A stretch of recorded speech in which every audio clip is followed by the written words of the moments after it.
అందరికీ నమస్కారం. నా పేరు రియా. జనసేన పార్టీ వీర మహిళా విభాగం పాలకొల్లు నియోజకవర్గం. కొన్ని సినిమా డైలాగ్స్ భలే సూట్ అయిపోతాయి అబ్బా. ఎలా అంటే అందులో బాగా కనెక్ట్ అయ్యేది వచ్చిందండి వయ్యారి అన్నది బాగా సూట్ అయిపోతుంది.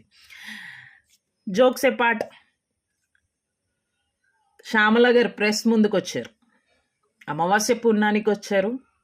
పాపం టైం కుదరలేదేమో, busy schedule of time. So press ముందుకు వచ్చారు. ప్రెస్ ముందుకు వస్తే వచ్చారు, కానీ మీరు ఎప్పుడు వస్తే మాకేంది. కానీ వచ్చినప్పుడు కొంచెం వ్యాలిడ్ పాయింట్స్ మాట్లాడుంటే బాగుండేది. శ్యామలక్కో ఎందుకు పనికిరాని మాటలు మాట్లాడుతావు తలా తోక లేకుండా. ఏంటి జగనన్న పరిపాలనలో ఆడవాళ్ళ జోలికి రావాలంటే గజ గజ గజ వణికే వాళ్ళ. ఎంత వణికే వాళ్ళక్క, గంట అరగంట వణికే వాళ్ళ. పవన్ కళ్యాణ్ గారి సొంత నియోజకవర్గంలో ఆడపిల్లల మీద అత్యాచారం జరిగితే ఏమి పట్టించుకోలేదా? అసలు న్యూస్ చూస్తున్నావా నువ్వు? నీకు ఒక అవగాహన ఉందా ఏం జరుగుతుందో, రాష్ట్రంలో ఏం జరుగుతుందని ఒక అవగాహన అనేది ఏడ్స్ వచ్చిందా నీకు? ఏమీ తెలీదు.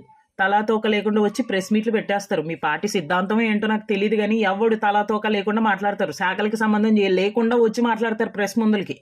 మరి అదేం పార్టీ మాకు అర్థమై సావదు. ఆ నియోజకవర్గంలో ఆడపిల్లల మీద అత్యాచారం చేసిన అతన్ని సస్పెండ్ చేశారు. దాని తర్వాత చట్టం ఏం చేయాలో అవన్నీ చేసుకుంటూ పోయాయి.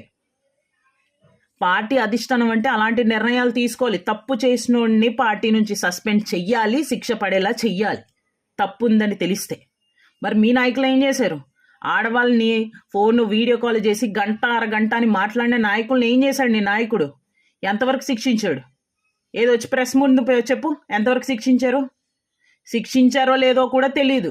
పైగా అలాంటి పనులు గంట అరగంట అని ఆడవాళ్ళతో అసభ్యంగా మాట్లాడిన వాడిని తీసుకొచ్చి మళ్ళీ ఎమ్మెల్యే టికెట్ తీసుకెళ్ళి మళ్ళీ ప్రజలకు పంపించాడు నీ నాయకుడు, నీ జగనన్న. ప్రజలు చూస్తూ కూర్చోరు కదా, తన్ని తరమెట్టారు. ప్రజలు ఖచ్చితంగా మంచి సమాధానమే ఇస్తారు. అలాగే ఇచ్చిన సమాధానంలోనే ఇది 11. అది గుర్తెట్టుకో ముందు. ఏంటమ్మా, గత ప్రభుత్వంలో జరిగిన అగత్యాల గురించి, ఇప్పుడు జరుగుతున్న అగత్యాల గురించి నువ్వు మాట్లాడుతున్నావా?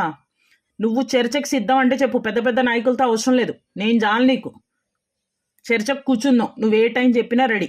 గత ప్రభుత్వంలో జరిగిన అగత్యాలకి ఇప్పుడు జరిగిన అగత్యాలకి ఇద్దరం కూర్చొని చర్చించుకుందాం, లెక్కేసుకుందాం ఎంతవరకు జరుగుతుందనే దానికి. వచ్చి ప్రెస్ ముందుకు వచ్చి తలా తోకలేని మాటలన్నీ మాట్లాడుతావు.